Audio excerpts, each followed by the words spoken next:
Let's be honest, no matter how talented, hardworking, or experienced you are, setbacks happen.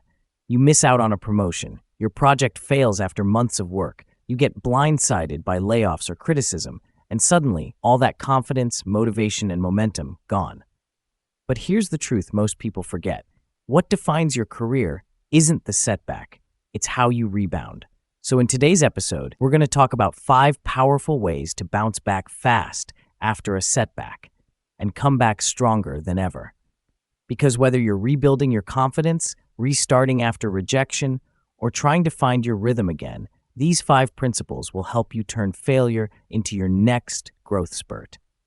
By the end of this episode, you'll walk away with a system to not just recover, but actually rise higher than before. Let's get started.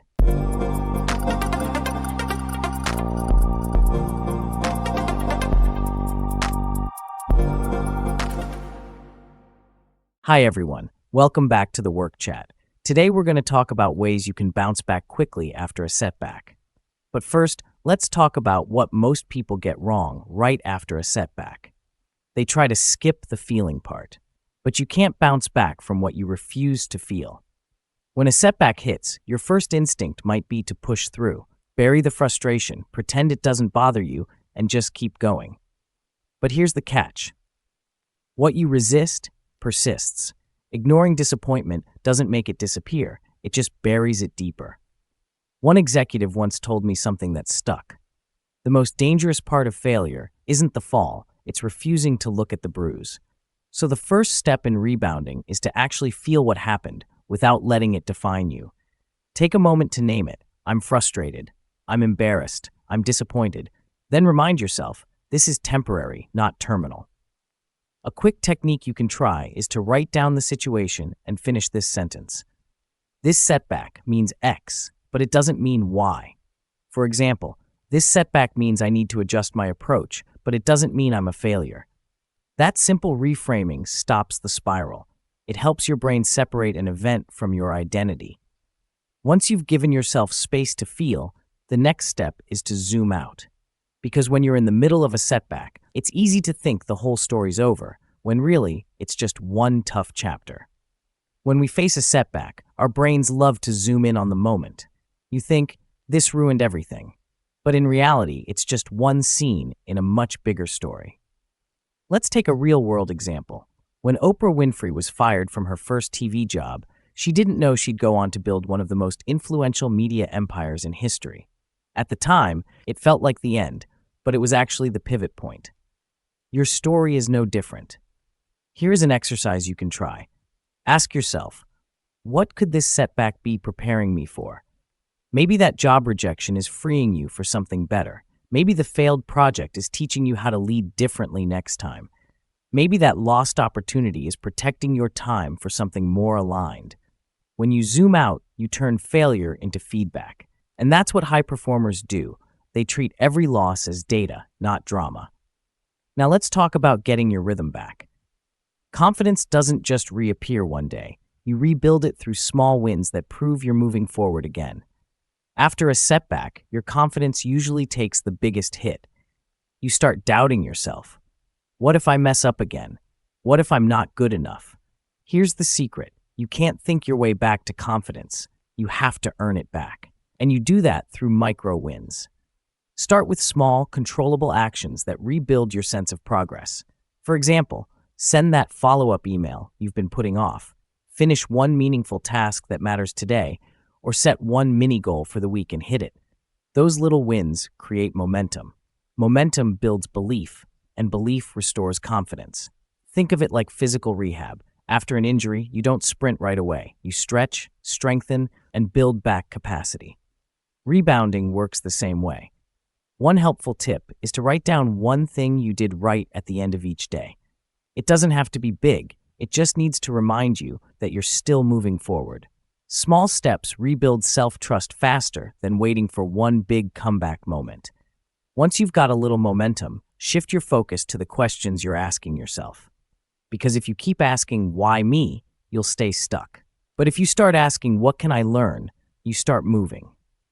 One of the biggest mistakes people make after a setback is asking the wrong questions. They ask, Why did this happen to me? Why am I so unlucky? Why does this keep going wrong? But those questions keep you stuck in victim mode. To rebound faster, you need to shift from blame to insight. Ask questions like, what did this teach me about how I work? What could I do differently next time? What strengths can I double down on from this experience? These are growth-oriented questions. They rewire your brain from emotional reaction to strategic reflection. One powerful question I like is, what's one lesson here that will make me stronger than before? For example, if your team project failed because of unclear communication, maybe the lesson is to over-communicate next time. If you were passed over for a role, maybe the lesson is to articulate your impact better in future interviews. Every setback leaves clues. Your job is to find them, because the faster you extract meaning, the faster you recover. And finally, when the dust settles, come back to your why. Remind yourself why you started, what matters most, and who you wanted to become before this setback showed up. When things fall apart, it's easy to lose sight of why you started in the first place. You get buried in the disappointment and forget the mission. But your why is what pulls you forward when your confidence can't. Think back to what got you excited about your work in the beginning. What problems did you want to solve? Who did you want to help? What kind of leader or professional did you want to become? Revisiting that purpose reignites your drive. One thing you can try is to write down your answer to this question. If I turn this setback into a story I'm proud to tell later, what would that story sound like? It turns pain into purpose. One leader I coached went through a failed product launch that almost cost his job. He reframed the story and started sharing it internally as a learning case study. 6 months later, that transparency earned him a reputation for resilience and honesty, and eventually, a promotion. The moral? When you reconnect with your why, setbacks become fuel for growth instead of evidence of failure. One bonus tip I want to leave you with: surround yourself with growth energy. You can't rebound in isolation. After a setback, your environment either drains or restores you. This is the time to curate your circle intentionally.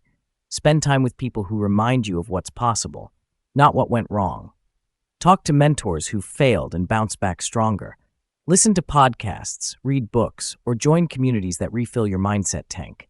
Energy is contagious, so make sure you're catching the right kind. All right, let's do a quick recap of the 5 steps you can take today to rebound fast after a setback. Step 1. Feel it, don't feed it. Acknowledge the emotion, but don't let it define you. Step 2. Zoom out. Remember, it's one chapter, not your whole story.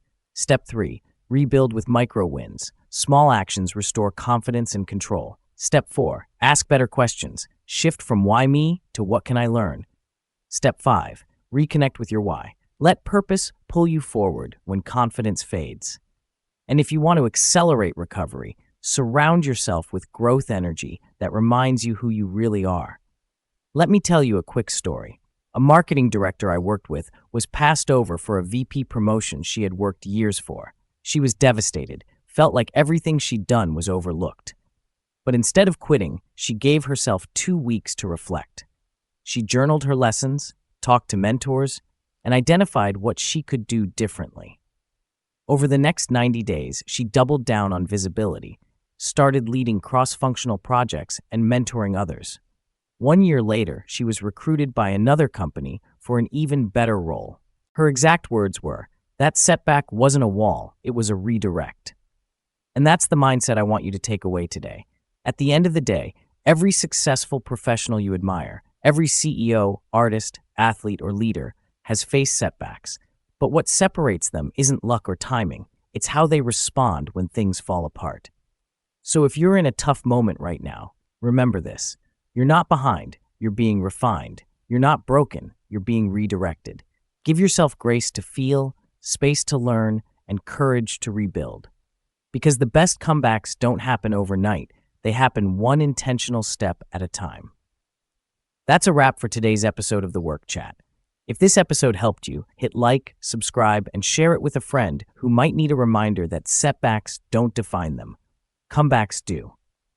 And tell me in the comments, what's one setback that taught you your biggest lesson? Thanks for tuning in, and remember, every time you get back up, you're already winning. See you in the next episode.